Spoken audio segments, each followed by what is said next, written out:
ஆடி அமாவாசையை ஒட்டி நதிக்கரைகளிலும் ஆறுகளிலும் முன்னோர்களுக்கு தர்ப்பணம் கொடுத்து பக்தர்கள் புனித நீராடினர்.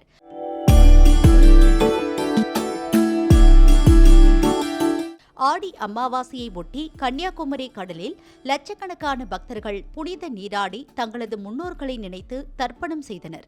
அதன் பிறகு ஈர துணியுடன் கரைக்கு வந்து கடற்கரையில் தங்களது முன்னோர்களை நினைத்து வழிகர்ம பூஜை செய்தனர். பின்னர் கடற்கரையில் உள்ள பகவதி அம்மன் கோவிலுக்கு சென்று பக்தர்கள் சாமி தரிசனம் செய்தனர்.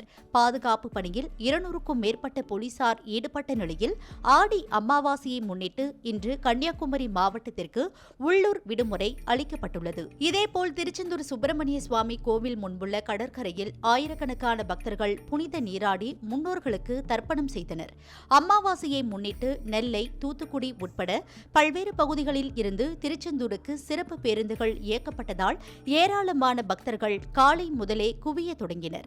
பக்தர்கள் நீண்ட நேரம் வரிசையில் காத்திருந்து சுவாமி தரிசனம் செய்தனர். ஆடி அமாவாசையை முன்னிட்டு காசிக்கு நிகராக புண்ணியம் தரும் நாகை மாவட்டம் காமேஸ்வரம் கடற்கரையில் முன்னோர்களுக்கு திதி கொடுத்து ஆயிரக்கணக்கானோர் கடலில் புனித நீராடினர். தங்களது முன்னோர்களுக்கு பிடித்த காய்கறி மற்றும் உணவுகளை படைத்தும் நவதானியம் பிண்டம் வைத்து தமிழ் முறைப்படி தேவாரம், திருவாசகம் ஓதி பக்தர்கள் முன்னோர்களுக்கு தர்ப்பணம் செய்தனர். புதுக்கோட்டை சாந்தாராமன் கோவில் அருகே உள்ள நடைமேடையில் 1000க்கும் மேற்பட்டோர் ஒரே இடத்தில் திரண்டு தங்களது முன்னோர்களுக்கு திதி கொடுத்தனர்.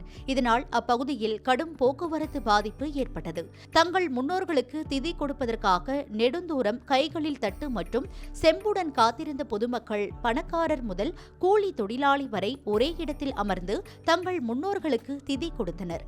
அமாவாசையை ஒட்டி யாசகம் பெறுபவர்கள் திதி கொடுப்பவர்களை விடாமல் துரத்தி படம் கேட்டுக் கொண்டிருந்ததால் பக்தர்கள் முகம் சுளித்தபடி சென்றனர்.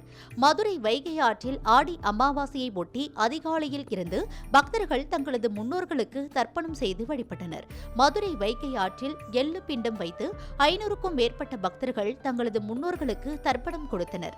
குறிப்பாக வைகை ஆற்றின் கல்பாலம், ஓபுலா படித்துறை, பேச்சியம்மன் படித்துறை உள்ளிட்ட இடங்களில் அதிகாலை முதலே ஏராளமான பக்தர்கள் முன்னோர்களுக்கு தர்ப்பணம் கொடுத்து சூரியனை வழிபட்டனர். தேனி மாவட்டம் பெரியகுளம் அருள்மிகு பாலசுப்பிரமணிய கோவில் அருகே உள்ள வராக நதியில் ஆடி அமாவாசையை முன்னிட்டு பொதுமக்கள் புனித நீராடி பிண்டம் வைத்து தங்களது முன்னோர்களுக்கு தர்ப்பணம் செய்து வழிபாடு செய்தனர். வராக நதி ஆற்றின் கரையில் அமைந்துள்ள இக்கோவிலின் இரு கரைகளிலும் ஆண் மருத மரங்கள், பெண் மருத மரங்கள் உள்ளதால் இங்கு தர்ப்பணம் செய்வதற்காக ஏராளமானோர் குவிந்தனர். பின்னர் பொதுமக்கள் காக்கைகளுக்கு உணவு வைத்து தங்கள் விரதத்தை முடித்துக் கொண்டனர்.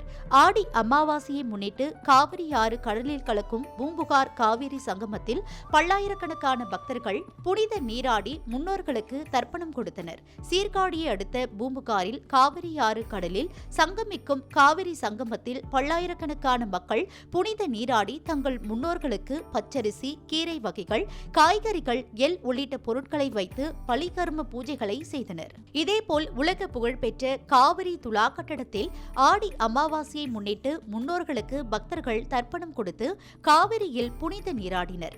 மயிலாடுதுறை காவிரி துலா கட்டடத்தில் 16 தீர்த்த கிணறுகள் அமைந்துள்ளதால் காலை முதல் ஏராளமான பக்தர்கள் குவிந்தனர். தொடர்ந்து காய்கறி, எள் உள்ளிட்ட உணவுப் பொருட்களை கொண்டு முன்னோர்களுக்கு தர்ப்பணம் கொடுத்தனர்.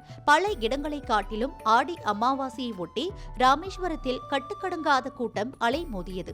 உலக பிரசித்தி பெற்ற ராமேஸ்வரத்தில் ஆடி அமாவாசையை முன்னிட்டு தமிழகத்தின் பல்வேறு பகுதிகள் மற்றும் வெளி மாநிலங்களில் இருந்து நேற்று இரவு முதலே பக்தர்கள் ராமேஸ்வரத்தில் குவிந்தனர்.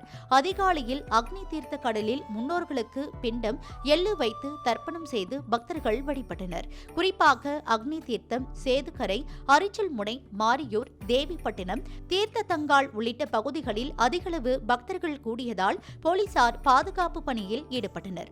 கடும் கூட்ட நெரிசல் காரணமாக பல மணி நேரம் காத்திருந்து பக்தர்கள் சாமி தரிசனம் செய்தனர். ஒரே நேரத்தில் ஆயிரக்கணக்கானோர் ராமேஸ்வரம் வந்ததால் அப்பகுதியில் கடும் போக்குவரத்து நெரிசல் ஏற்பட்டது.